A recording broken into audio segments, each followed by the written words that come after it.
Araby by James Joyce.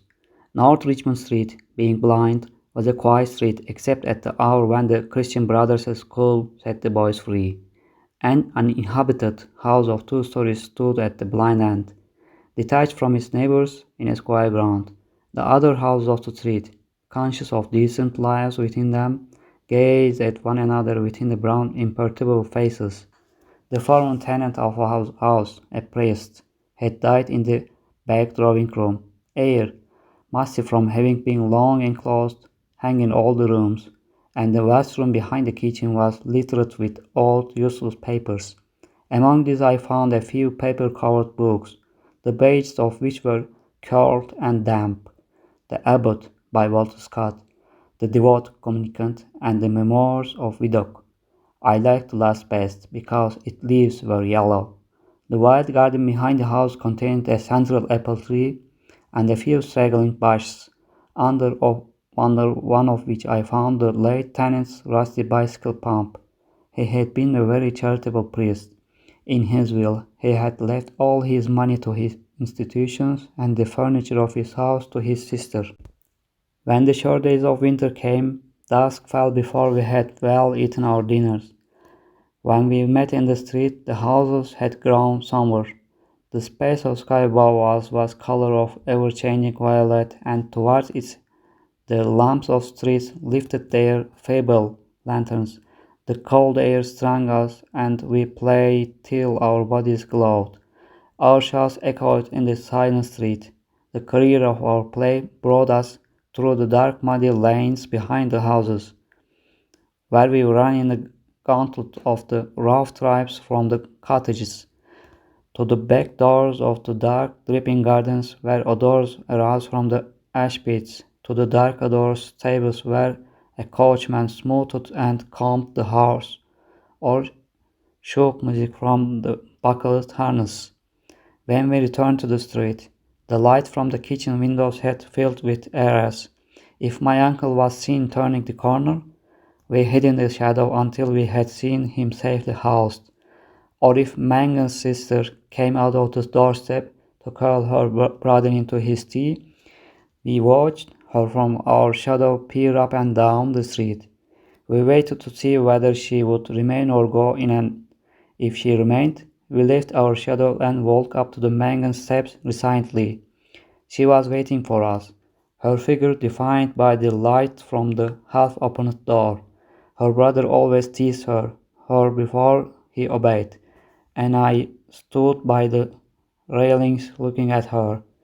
Her dress swung as she moved her body, and the soft rope of her hair tossed from side to side.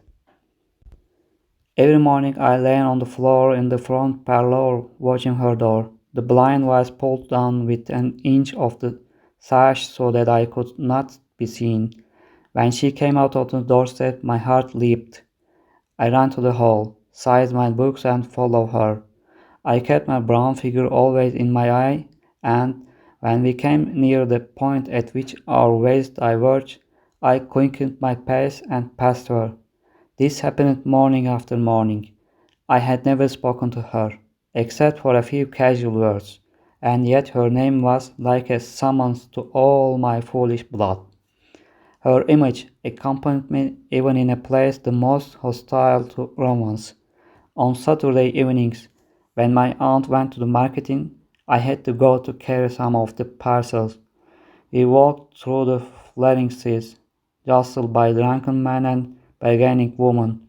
Amid the curses of laborers, the shrill lanterns of shop boys stood on the guard by the barrels of pig's cheeks. The nasal chanting of the street singers who sang a Come All You About Adorno Rosa or a ballad about the troubles in our native land. These noises converged in a single sensation of life for me. I imagined that I bore my chalice safely through a throng of foes. Her name sprang to my lips and mumbled in strange prayers and cries which I myself didn't understand. My eyes were often full of tears, I couldn't tell why, and at times a flood from my heart seemed to pour itself into my bosom. I thought little of the future. I didn't know whether I would ever speak to her or not, or if I spoke to her, how I could tell her of my confused adoration. But my body was like a harp, and her words and gestures were like fingers running upon the wires. One evening I went into the back drawing room in which the priest had died. It was dark, rainy evening, and there was no sound in the house. Through one of the broken panes I heard the rain impinge upon the earth, the fine insensation needles of water playing in the sodden beds. Some distant lamp or lighted window gleamed below me. I was thankful that I could see so little.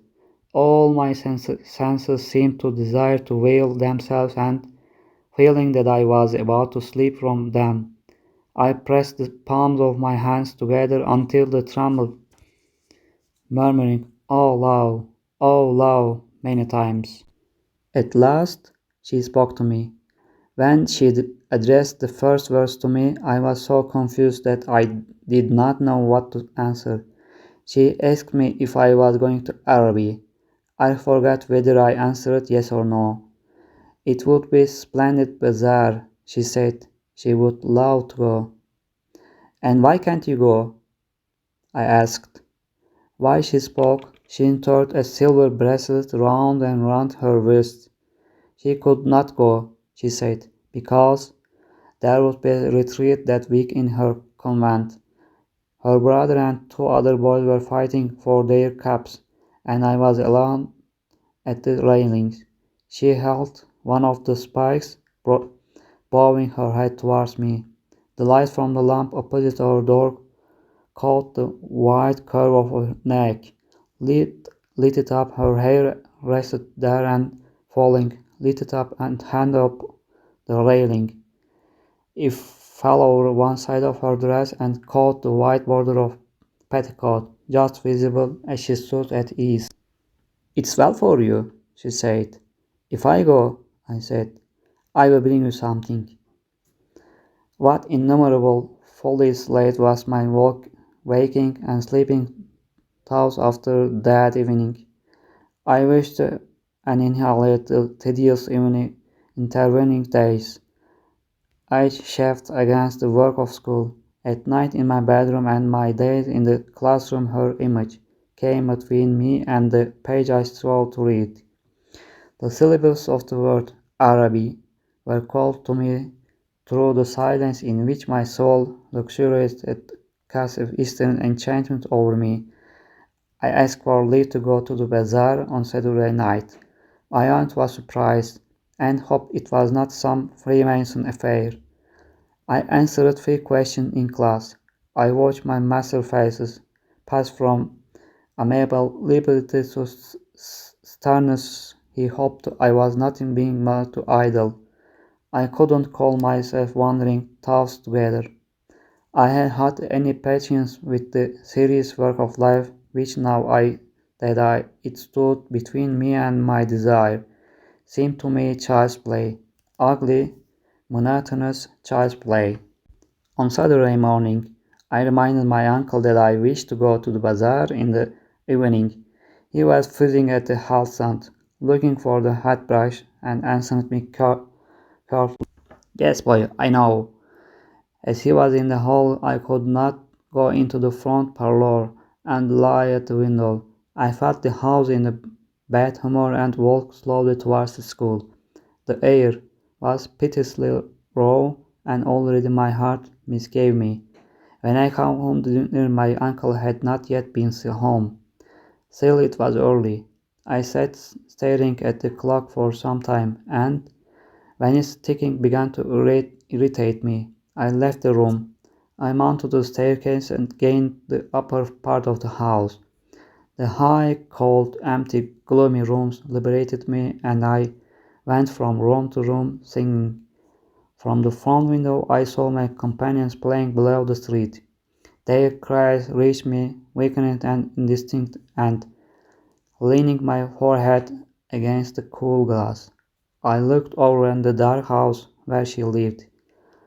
I may have stood there for an hour, seeing nothing but the brown-clad figure cast my imagination. touched distinctly by the lamplight at the curved neck, and the hand upon the railings at the border below the street. When I came downstairs again, I found Mrs. Mercier sitting at the fire. She was an old, garrulous woman, pawnbroker's widow, who collected used stamps for some pious purpose. I had to endure the gossip of the tea table. The meal was prolonged beyond an hour, and still my uncle did not come. Mrs. Mercier stood up to go. She was sorry she couldn't wait any longer, but it was after 8 o'clock, and she did not like to be out late, as the night air was bad for her. She, when she had gone, I began to walk down the room, clenching my fists. My aunt said, "I am afraid you may put off your bazaar for this night of our Lord." At 9 o'clock, I heard my uncle's latch key in the hall door. I heard him talking to himself and heard the hall stand rocking when it had received the weight of his overcoat. I could interpret these signs. When he was midway through his dinner, I asked him to go give me the money to go to the bazaar. He had forgotten. "The people are in bed after their first sleep now," he said. I didn't smile. My aunt said to him energetically, "Can't you give him the money and let him go? You have kept him late enough as it is." My uncle said he was very sorry he had forgotten. He said he believed in the old saying, "All work and no play makes Jack a dull boy." He asked me where I was going, and when I told him a second time, he asked me did I know the Arab's farewell to his teeth. When I left the kitchen, he was about to recite the opening lines of the piece to my aunt. I had the florin tightly in my hand as I strode down Buckingham Street towards the station. The sight of the street, tranched with buyers and glaring with gas, recalled to me the purpose of my journey. I took my seat in the third-class carriage of the deserted train. After an intolerable delay, the train moved out of the station slowly. It crept onward among ruinous houses and over the Twinkle River. At West End Road Station, a crowd of people pressed to carriage doors, but the porters moved them back, saying that it was a special train for the bazaar. I remained alone in the bare carriage. In a few minutes, the train drew up beside the improvised wooden platform. I passed out to the road and saw by the lighted dial of clock that it was 10 minutes to 10. In front of me was a large building which displayed the magical name.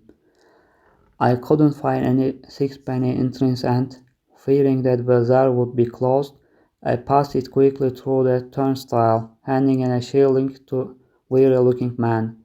I found myself in a big hall, girded at half its height by the gallery. Nearly all the shows were closed, and the greater part of the hall was in darkness. I recognized a silence like that which pervades a church after service. I walked into the center of bazaar timidly. A few people were gathered around the stalls, which were still open. Before a curtain over which the words "Kef Content" were written in cloth lamps, two men were counting money on a salver. I listened to fold the coins. Remembering with difficulty why I had come, I went over to one of the stalls and examined porcelain vases and flower tea sets. At the door of the stall, a young lady was talking and laughing with two young gentlemen. I remarked their English accent and listened vaguely to their conversation. "Oh, I never said such thing." "Oh, but you did." "Oh, but I didn't." "Didn't she say that?" "Yes, I heard her." "Or there's a fib." Observing me, the young lady came over and asked me did I wish to buy anything. The tone of her voice was nothing encouraging. She seemed to have spoken to me out of a sense of duty. I looked humbly at the great jars that stood like Eastern gods on either side of the dark entrance to the stall and murmured, "No, thank you." The young lady changed the position of one of these vases and went back to the two young men. They began to talk of the same subject. Once or twice the young lady glanced at me over her shoulder. I lingered before her stall, though I knew my stay was useless. To make my interest in her wares seem to me more real. Then I turned away slowly and walked down the middle of the bazaar. I allowed the 2 pennies to fall against the sixpence in my pocket. I heard a voice call from one of the ant gallery that the light was out. The upper part of the hall was now completely dark. Gazing up into the darkness, I saw myself as a creature driven and derided by vanity, and my eyes burned with anguish and anger.